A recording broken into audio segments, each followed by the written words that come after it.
All right, great job as usual. Your theory is outstanding. You're doing really good. Moving on from the sharps to the flats. What we're going to remember is starting at 12 o'clock, we've got the C that has no sharps and flats. And when we go to the other direction, what we're going to see is the flats start moving from the B flat. So the key of F, which is basically in the 11 o'clock position, it starts layering its flats starting at the 10 o'clock position. So if 11 is F, 10 o'clock on the clock would be your B flat.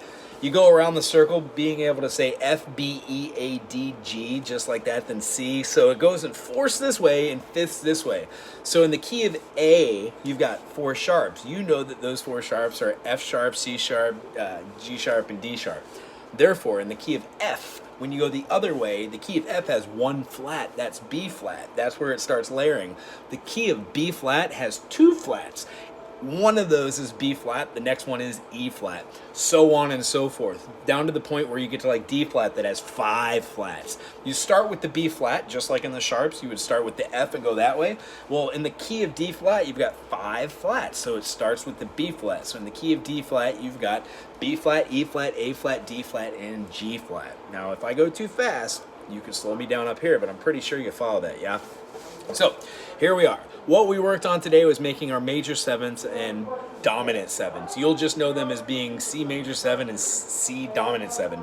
C major 7, C dominant 7. That principle works with all of these. Since that was a C and you went down a half step to the B flat, that becomes your C major 7 with the other three resonating frequencies.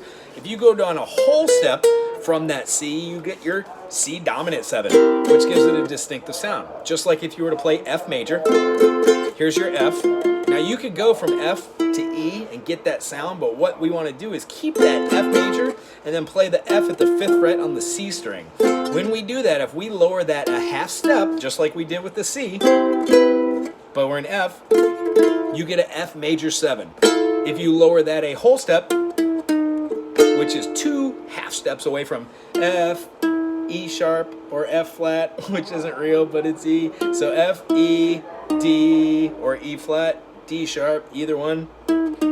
That makes a F dominant 7. So if you're in the key of G, you got your G. You want to drop your G to an F sharp, you have your G major 7. If you drop your G from the G to F sharp to F, you get your G7 or G dominant 7, which also looks like a B diminished.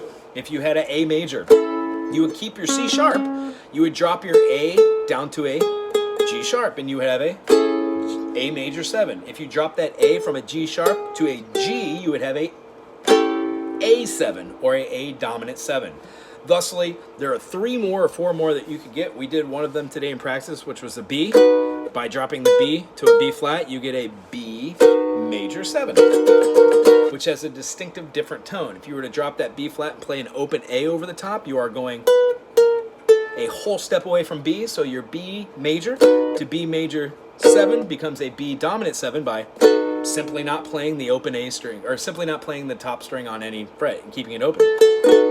Alright, so go through all of those, your G dominant 7, your G major 7, your C major 7, C dominant 7, also called C7, G7. And remember, the reason why we're doing that is to establish the differences in sharpening or flattening a tone. Because in the key of G, if I sharpen my B to a C, in the key of G, I've got G, A, B, C. So if I add my 4th tone over the top of a G, it becomes a G sus 4.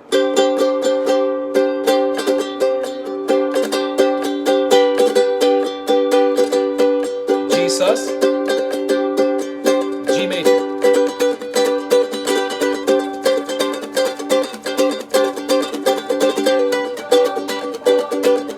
Yeah. Yes. So, the idea is what we're going to do is work on right-hand rhythms and start playing songs, and you're going to be writing a couple of these. I'm going to bring a couple like Bob Marley to the table, Bobby McFerrin, maybe something a little bit like Don Ho or something island classical, maybe from the Manoa DNA boys. They're awesome. Anywho, I really enjoy seeing you each week. I'll see you next week. Great job this week. Aloha.